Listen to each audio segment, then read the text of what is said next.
If you ask any City fan, they know very well the importance and significance of Colin, Francis and Mike.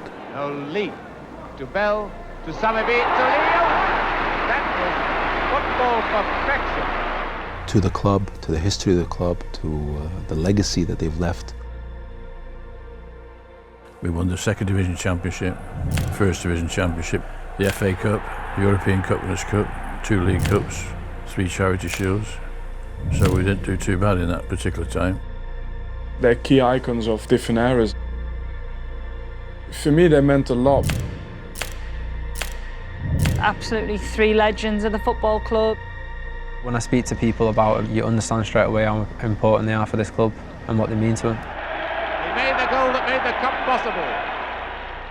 These statues are ultimately an inspiration of what one can achieve for this club, for this city, for generations to come.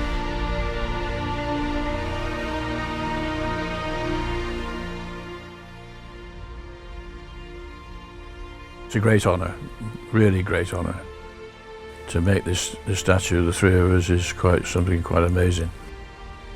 Oh, very emotional, very proud.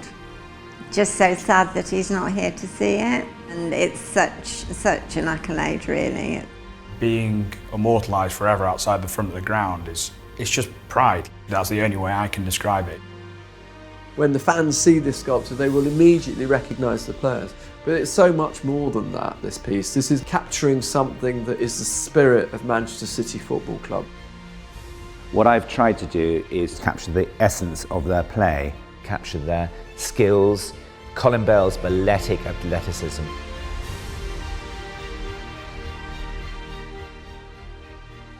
The pugnacious enthusiasm of Franny Lee, that charging moment. And then the sort of the jocularity and the skill and the endeavour of Mike Summerbee. He was so graceful. You know, the way he runs with his arm out and his finger pointed. That's very much Colin. Yeah, really impressed? You can tell with it straight away. Yeah, you can. When he played that way. It was the movement. Yes, Mike. I think he's done very, very well to catch the features of the person and the personality of the people, which I think he's done. You can really appreciate each individual players, and then when you look at it collectively, understand the 3 and how they work together. It's emblematic of a period when, you know, City were playing beautiful football, and these 3 guys, the beating heart of a great team that won us titles. Bell and into Lee's path. That's a beauty. You can't suddenly have 3 players winning things and doing things. It's a team effort. We had some fantastic players. They wanted to make sure that everyone knew that it wasn't just them. They were part of this generation of incredible players. We wanted to acknowledge their contribution by having their surnames placed on the plinth as a lasting sort of celebration, really.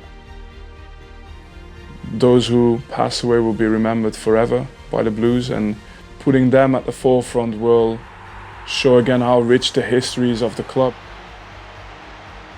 Kids know everything about every other footballer around the world these days. What they don't know about is the history. So just that focal point of the statue allows them to start asking questions. I hope for the Manchester City fans, when they see them, they get that sense of connectivity and attachment. Left foot and in. We're very proud to be able to be involved in a football club like Manchester City, and I never expected in my life as a footballer to be a statue there of the 3 of you. He was always grateful, really, the support that they gave him. Colin would say a big thank you. I'm sure he probably would have been emotional actually seeing it in person outside the stadium. Manchester City is an extended family, and just a huge thank you to the fans and the club. When you see that statue, for sure, I think their contribution to Manchester City, which was the base of it, but it's far more than that. This is an important part of the Etihad, an important part of Manchester, I think a part of English history.